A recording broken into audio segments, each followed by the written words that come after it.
Okay, so welcome back to another episode of Master Quest. So this is a pretty interesting situation. Is that I got a couple of things that I want to talk about. The first thing that I want to talk about is that, well, I haven't really been able to get some sleep tonight or something. So I'm like recording this in the middle of the night or something. Probably about 3 o'clock or something. So don't mind or something if I just start sounding a little bit loopy or a little bit out of it or something. But I have really not been into it. Or let's see.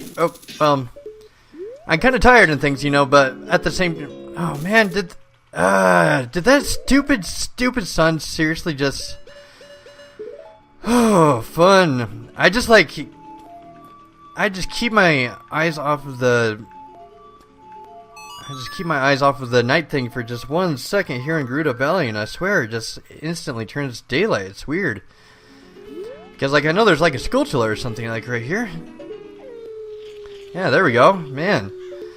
Alright, so, the second thing that I want to talk about, a little bit is that, one of my, somebody from the comments section, anyway, just brought this up, when I was talking about it, brought it up in the comments section yesterday, is that, well, how far am I really going to go with this game? 100% or something? Is that, well, what I've got to say about that is that, I'm not going to be I'm not going to be like a nitpick 100% type of guy or something. Is that pretty much everything that you see right here, on the screen or something, is pretty much what I'm going to 100%, which is getting all the items right here and probably all of the upgrades right here.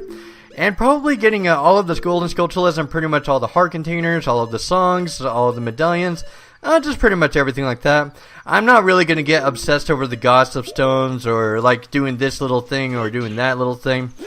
I might check the checklist or something, just for a little bit of fun or something, but I don't know.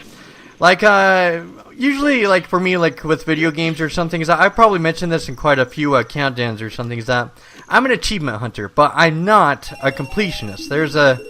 Those are two completely different things. Achievement hunters try to look for all of the valid challenges within the game, which is, they give you a potential or goal or something for you to strive towards, and you just try to max it out, which is, in this case, all the items, the upgrades, and the heart pieces on the 100 Skulltulas and things. That's fine and things. You can see right there just how far the game just kind of wants you to go, and you can see all the challenges that are visible with it. A completionist is somebody who is obsessed with finding every single small thing in the game. And for me, with the video game or something, is that I don't really like taking the exploration that far. Is that I don't like doing this, you got to do this little tiny thing in order to 100% it or something. It's no. I have to disagree. That's just against my video gaming nature. Is that I don't try to obsess over those kind of small details. Other people can. There are definitely completionists out there that probably get high off of trying to get every single high score or trying to get the A rank or something. And for example with Sonic, at which they're filled with rank games all throughout their series or something. But yeah, that's just kind of my jam or something, is that no, I'm not going to obsess over getting every single small detail with the gossip stones. There's no, not with that. So saying that though, I am probably guessing that the series is probably going to last probably around 40 parts or so. So yeah, I think we're at number 32. I think going past the Spirit Temple, the rest of the episodes are pretty much going to be just heart gathering and Skulltula hunting and upgrade hunting and all that, and all that's not going to take very long at all. Is that, well, compared to things like Skyrim and Fallout and things, Ocarina of Time is pretty tame, anyways, and its achievement hunting goal. So that's kind of really reasonable or something. There's something I got to say about that is that I've seen some people it's kind of a funny story or something, because I always see them regret those let's plays or something. Is that with Kingdom Hearts 2, I see so many people that get so hyped up, so excited or something to do that kind of let's play, but that game is extremely long, the cutscenes and the gameplay and all the bonus features and all of that and things. I see those let's plays. I think Josh Scorcher and Some Call Me Johnny is even, I think they're getting into their 80th part or something. I think Josh Scorcher just finished his, I remember that, but yeah, that's, but he went on for a very, very long time, and I had no idea when he was going to get done or something, and then Some Call Me Johnny is probably on part 81 or something. I'm holy crap. It's I don't mind let's plays extending quite a bit or something, or quite a bit, 40 parts or something, but holy crap, I can never do 80, just whew. Let's see. Oh, I shouldn't let her hit me with it like that. Anyways, let's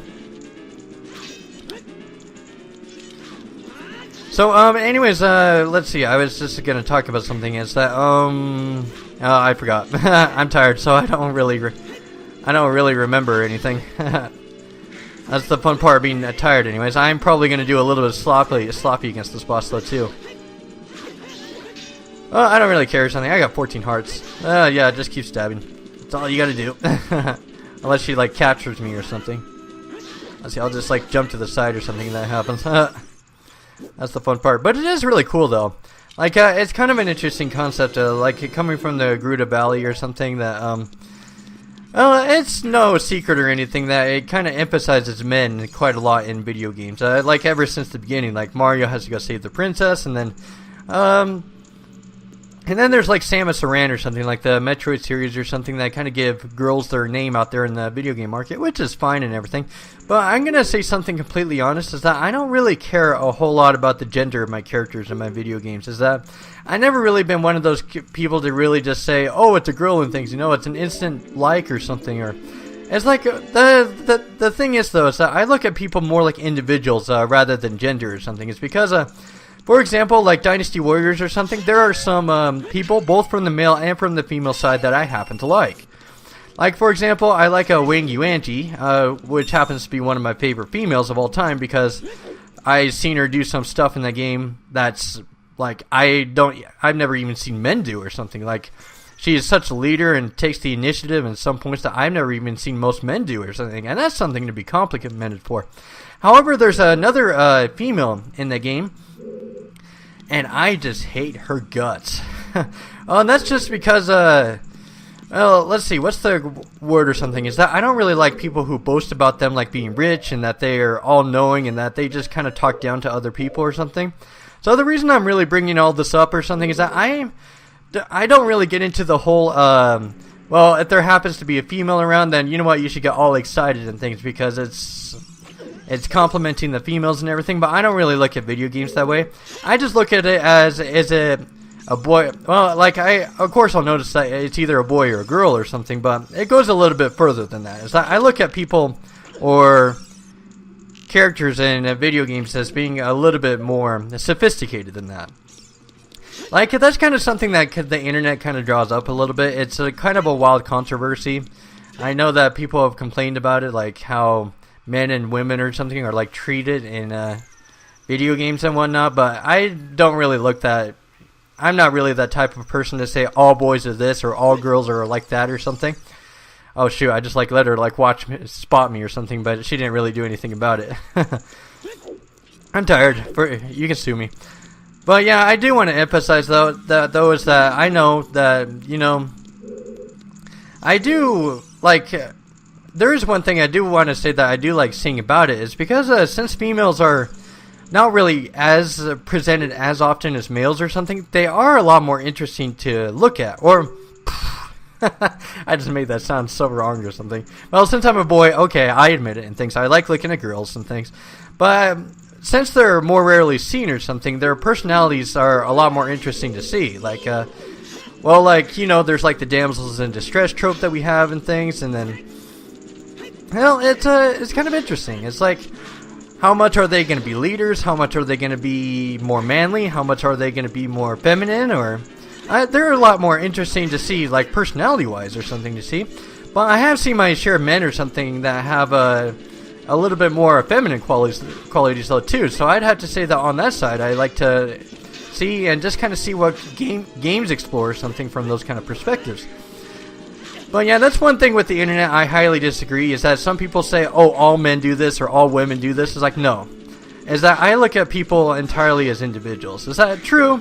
And things, there are specific factors or something that make me look at them a little bit differently, and that's just something that just comes naturally to all humans, is that everybody judges by what they observe. Like, it doesn't really matter what gender you are, what race you are, or anything. It's like, if a person is nice or if a person is mean or something, it kind of classifies as something that just goes outside of those kind of natural traits, you know? Well, for some people.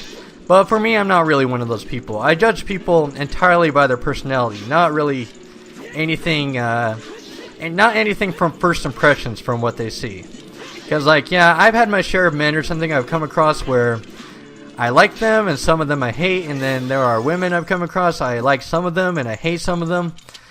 So yeah, let's just say that I'm not that generalizing type. I think I've ranted on it for quite a few minutes or something, but yeah, that is how I honestly feel about it. Is that, yeah, like, yeah, I already talked about it like several times and things. But yeah, it is kind of interesting though, because I've seen like with Metroid in the NES version that a lot of people on the internet were saying, oh, it's a girl and things, you know, like I'm so surprised and everything, but it's like, yeah, kind of. That's because there's something very interesting, like psychologically, that's going on. Is that regardless if Samus was a male or a female or something, and you've been controlling her throughout the entire game, it doesn't change the fact that she's human. So you judge her as a human rather than her being a girl, at which I kind of find that really interesting. Is because and that's not something to be surprised at. Is because females are they're very, let's see, what's the word I'm looking for? Is that they can do things just as easily as men can do in some cases or something. But, and that's not really anything that we should be surprised with. Is that I've seen men and, but yeah, I've definitely seen men and women break their own tropes or something. Is that, I think it's kind of a myth that we just kind of spread amongst ourselves. Is that we say men are supposed to be this or women are supposed to be that, and maybe true in things like in society or something. We're kind of limited in our options in both genders in some ways, but when it comes to video games, I pretty much see it as anything goes. I've seen, yeah, I've definitely seen it. So let's see. Oh, let's see. I'm just gonna keep on stabbing the girl. So yeah, like I remember, like as a kid or something, like that's kind of something I believed all my life or something. Is that some people say like. With the group of women here is that, oh, you're hitting a girl or something, you're swiping her. But yeah, that's kind of something I've never really bought though, is that, well, she's an enemy. It doesn't really care if she's a man or a woman. She's an enemy, so I'm just going to hit her down. And that's really the end of the story with it. I mean, with the witches and things in the spirit temple, it doesn't matter if they're girls, they're enemies. We're going to kick them to death. It doesn't really matter. And of course with the God of War series and with Bayonetta and things, there have been plenty of female villains in those areas or in those games and things, and we never batted an eye on whether they were girls or not. Well, for some people. It's a completely subjective matter and whatnot. Anyways, I got one more worker to go after and things, and yeah, okay. Alright. I think I described in a video or something quite a while ago. Was I was saying things that, well, you know what, there are definitely things in our society that we need to work on, like with males or females or something. But I don't think I think we're in a great age or something. I think we're about as close as we can get with being equality with a lot of stuff in our classes and with our races or something. Because 100 years ago.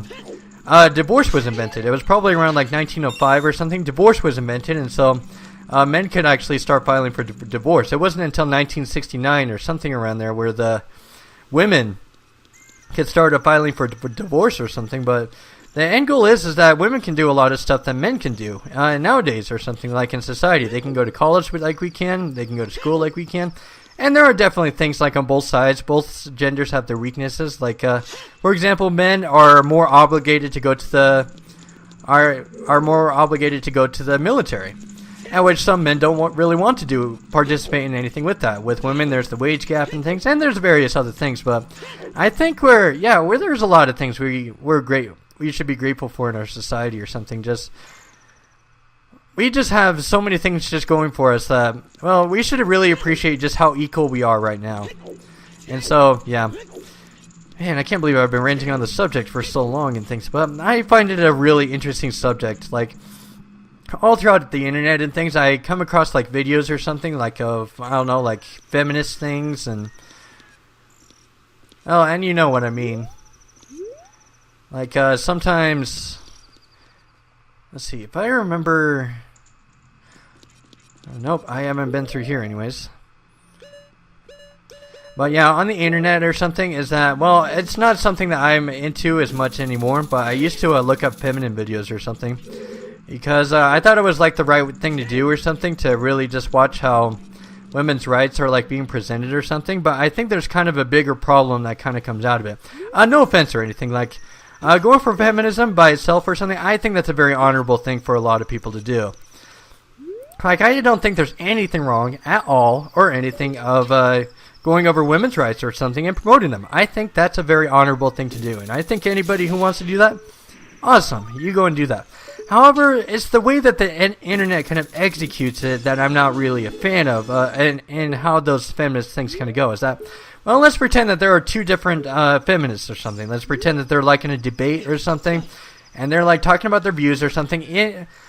This kind of happens on the internet quite a bit, is that when you get two or more opinions that kind of start clashing on the matter, then it's no secret or anything. It's the internet or something that that people are going to start talking about their views. And in the end or something, what I usually see with these kind of matters is that they start arguing about their points or something across each other. And that's the bigger problem I see that kind of comes out of that, is that I think it's kind of hypocritical to their message or something, is that if you're trying to preach about like equality or something amongst men or women or something, and that you want to be respectful to a lot of people, and yet they can't be respectful to each other's and their views or something, it brings up the bigger problem, is that it's not really a gender issue anymore. It's now I just don't respect you kind of issue, and that kind of surfaces on the internet a lot, and I got to be honest, I'm not really a fan of that at all. Like, and I think that's kind of the bigger problem I've been seeing with feminist kind of issues or something on the internet, is that it becomes more of a battle of pride and disrespect rather than talking openly about of how we should increase women's rights.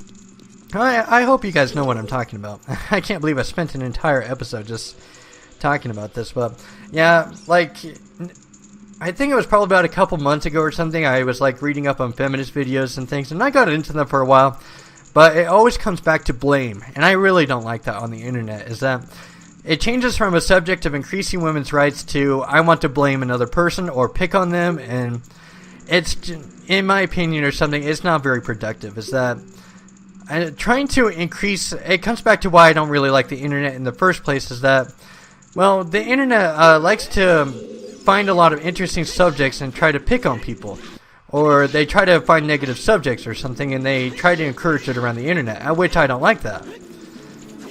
I don't care if you're male or female or white or black or anything like that. If you disrespect anybody, I don't care. I personally think that anybody has a right to their opinion and to their rights. I seriously do vouch that, and so I think if there are other people that try to pick on another person's views or something, I don't care what context it is, then those people are not friends of mine. And I seriously do mean that. I do not become friends with anybody who tries to get their views across just for the sake of trying to disrespect other people in the process. Just no. I just don't agree with that kind of viewpoint at all. And so that's the reason I don't really follow those kind of topics on the internet or something. And I've seen some productive stuff from those channels that broadcast that same stuff, but if it comes to cross-examining another person and just trying to find all the reasons to just bring them down and disrespect them and just treat them like dirt, just no. That's just not a right thing to do. And that's just my opinion and things. I know a lot of people on the internet like to demoralize people, try to pick on other people's views or something and say, oh, this is the popular thing to do or something. It's like, no. Just, that's not the right thing to do. I think in the end of things, just the bottom line that I'm trying to say with all this is that treat people like individuals, respect them, and please give them the right to their opinion. And that's really just honest from the bottom of my heart why I don't really follow the internet at all. Like, ever since I was in 5th grade or something, is that we over-examine, we over-exaggerate, we blow problems out of proportion or something about certain subjects and things, and it feels like the only fueling force, like when it comes to the internet, is that they want to disrespect other people just for the sake of making things more interesting for themselves, to increase their own ego, so to say. So, yeah, that's really what I've got to say about it. And I know I've talked about it like the entire episode and things, but I never really talked about that like on my. Well, I've talked about it like in a couple of videos or something, but in a Let's Play, and just like being in the middle of the Gerudo Fortress and things, I've seen some people like pick on saying, "Oh, you're shooting arrows at women and things," and you know, I just like knocked out this woman right here, and they say, "Oh, that's sort of like the wrong thing to do" or something. It's like, no, just I think that's kind of I think that's just kind of a problem that was just kind of invented just for the sake of being invented, just to make life more interesting for themselves. And yeah, and that's all I gotta say about it. And anyways, I got everything done here, so I got the carpenters and everything, so I can start heading towards the Spirit Temple now. But yeah, oh, let's see. I know. Oh, these guys even know about the Spirit Temple, and that's really something. I didn't even get captured once, which was kind of nice. Kind of saved me some time anyways. So I think I got to go and talk to the girl that's right at the top of this, I think. We got to head straight to the Spirit Temple and everything. But yeah, you know, I don't feel bad about it at all. Just like sharing an entire episode about like my views on it is that, yeah, is that I think everybody deserves to be respected. Is that, and of course there's no such thing as going to be 100% equality amongst other people. Like I've been in my share of stereotypes. People have called me fat. Some people have said, "Oh, because you play video games or something, then you have no future or something. You're not a very productive person or something." Like, no. I think in the end, I think a lot of people say, "Oh, it's a battle between boys and girls, and it's a battle between this and that and this and that or something." But I think really where the battle comes from in the end is that I think it's a battle between normal people who just go on with their lives, who follow careers, have families, grow up with them, and just kind of mind their own business. And then in the end, I think it's just simply a matter of like the super minority, like probably about like 5% of the population that just kind of invent problems just for the sake of inventing problems, just to keep life interesting for themselves. And this happens everywhere. It's not just with men and women, like I think it just happens everywhere. Like I'm talking movies and books and video games and game critics, and I think it actually happened quite a lot just recently, which was No Man's Sky. I can talk about that game quite a bit. I think that game was like hyped up or something like during the past 3 years or something. And I think it happened with Mighty Number 9 too. I think a lot of people like hyped it up, saying it's going to be like one of the best games ever or something, and then I think a lot of people got disappointed with it. Anyways, I'm going to change it to sunlight because I can't see a stinking thing in it. But yeah, like what are my thoughts or something like on No Man's Sky or Mighty Number 9? Just from my own personal opinion about those two games is that I've never really been interested in either of those games to begin with. And that's because when I saw No Man's Sky or something like at the E3 trailer, I never thought it was really interesting to begin with. And the reason that I think that is that it doesn't look like it was a really big concept to start with. Like, for example, or something, is that it showed or something like you being a ship, and it showed you like being around a lot of dinosaurs, and it says that there was like planets or something. But what got me disinterested with the game is that it didn't show anything else. And that's where I wasn't really buying into the hype of the game, is that a lot of people like... I think what happened with the hype is that a lot of people, and I think with the creator, like, reinforced this a little bit too. I think he's part of the problem. Like, after seeing the Angry Joe show and the Total Biscuit, like, views or something about this, is that I think like the creator of the game, or like the head of like Happy Game Studios, I think that's what they're called anyways. I think what they did is that they gave a lot of false advertisement towards the game or something, and saying it's going to have multiplayer, it's going to have a number of features, and they just simply didn't appear in the game at all. And I think a lot of people are disappointed with that, and to be fair, I think people have a right to really be mad about that, because if you're going to say that a lot of things are going to be in the game, then I think it's the creator's responsibility to down the hype or something if something isn't going to be in the game. So I can understand why a lot of people were disappointed with it. But even though that like he was hyping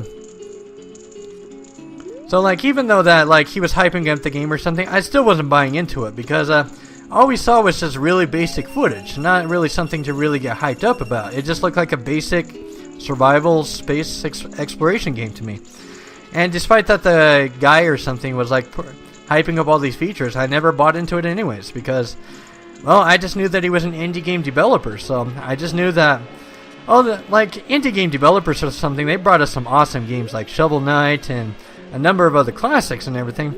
But to create something that expansive, like with the space game and everything, I just knew right off the bat that people were going to be disappointed with it because, it's just that, well, a lot of people started comparing Sean Murray, which is the head of the game or something, to a AAA title. And they were saying, oh, it's going to have this, it's going to have that. And then I was just like, no, I just don't really see anything about any of his ambitions like going forward with it. And we've seen it before, like with Duke Nukem Forever and with a number of other games, and saying, oh, it's going to be like the best game of all time or something. Like, I've seen that stuff. And Aliens Colonial Marines too. I've seen it with Aliens Colonial Marines. I've seen it with Duke Nukem Forever. It's just been something that we've seen in our gaming culture for a while. It's and I'm going to be a little bit bold with this. I'm going to still be respectful and things, but I'm going to be bold with this. Is that just because you look at a video game or something doesn't mean that it's going to be good. Like, it's happened with a Batman Arkham Knight. People were saying, oh, it's going to be the best thing ever, and then there happened to be a bad PC port. Oh, shoot, I'm about to run out of magic. Please get there. Please get there. I'm about to run out. I don't think I'm going to make it. But, oh.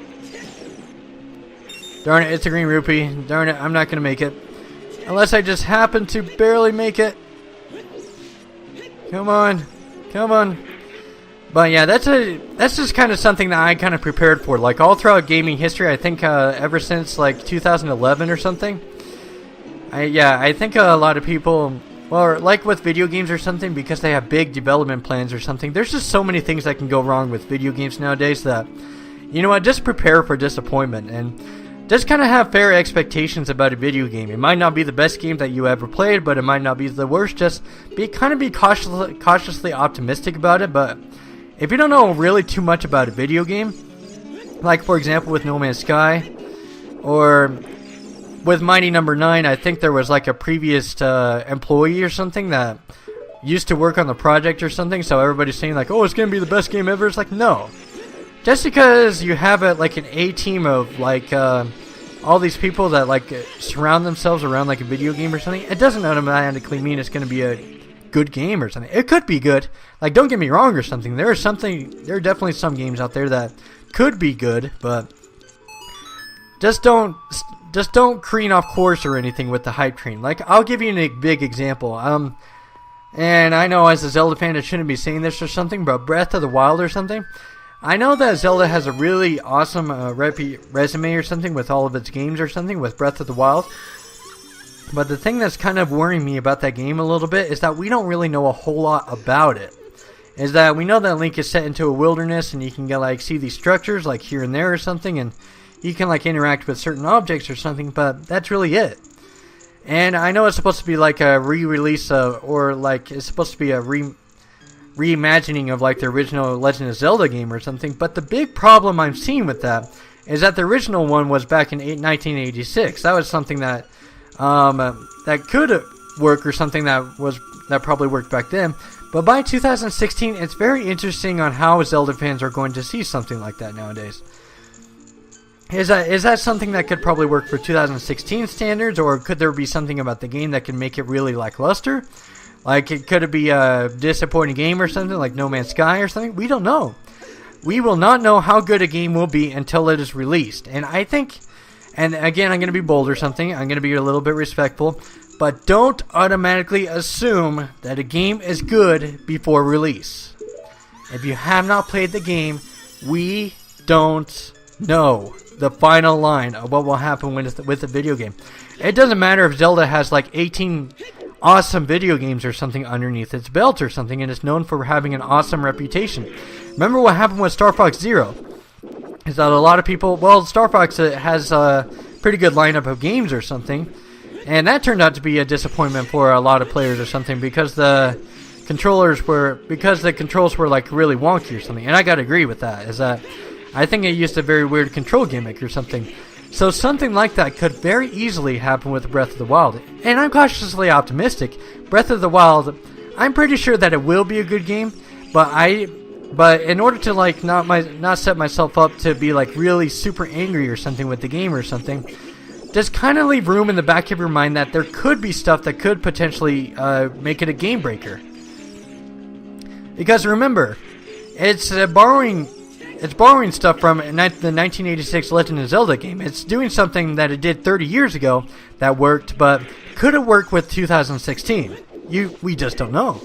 We don't know if it will work. And that's the bottom line. So I'm cautiously optimistic. Like, yeah, I like what they're doing with Breath of the Wild and things, but yeah, that's the one thing that's just my views on it or something, is that, yeah, that's kind of my views or something on it, is that, yeah, I've already talked about everything with it, is that just be careful with hype and don't set yourself up for disappointment. Like, always assume that there could be something that could go terribly wrong with it. Like, Breath of the Wild could have Breath of the Wild could have a bad port. It could have glitches. It could have frame rate problems. There's plenty of things that could go wrong with it. So, yeah, I've already talked about everything about it, and I've already talked about everything possible or something, like with the game and whatnot. Alright, and then here comes the wonderful Sheik. Alright, after this or something, I'll probably, I think I'll probably save it or something, but yeah, those are the two big issues I wanted to talk about today. Yeah, it's kind of funny, like, since I'm sleep deprived and things, like, that's the fun thing, with me being sleep deprived and doing this in the middle of the night, is I'm a lot more sociable, I'm a lot more talkative and things than I usually am. Yeah, it's kind of funny. If I'm well rested or something, I'm a lot more analytical. I can judge things a lot more clearly or something. But if I don't, then I get the other positive that comes out of myself, is that I get more talkative. I get a lot more sociable. And I don't think there's anything wrong with that or something. But yeah, those are my views on those two topics. Just how we generalize, like, men and women or something. And just kind of the disappointment behind video games or something. Well, like, you have to admit or something, like, while I was, like, going through the Gerudo Fortress and going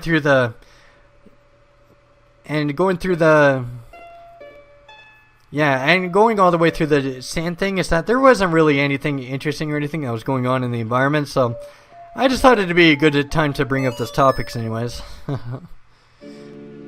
Anyways, that was Gabor Gabor back there anyways. But, yeah, I think that's everything for this part, so I'll let Sheik do her business, and then that's pretty much it.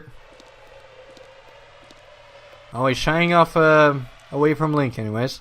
Thankfully this is the last time she'll be doing it. Okay. I'm going to save right here, and then I think that's pretty much it. So, alright, and yeah, you guys can leave me your comments or something in the comment section below, just what you think about everything I've discussed about. And you know what, I love talking to people about this kind of these kind of subjects or something, just kind of expressing my opinion. I like to see other people's opinions about it. So, alright, I'll spastic save again, and then, alright, I will see you guys tomorrow.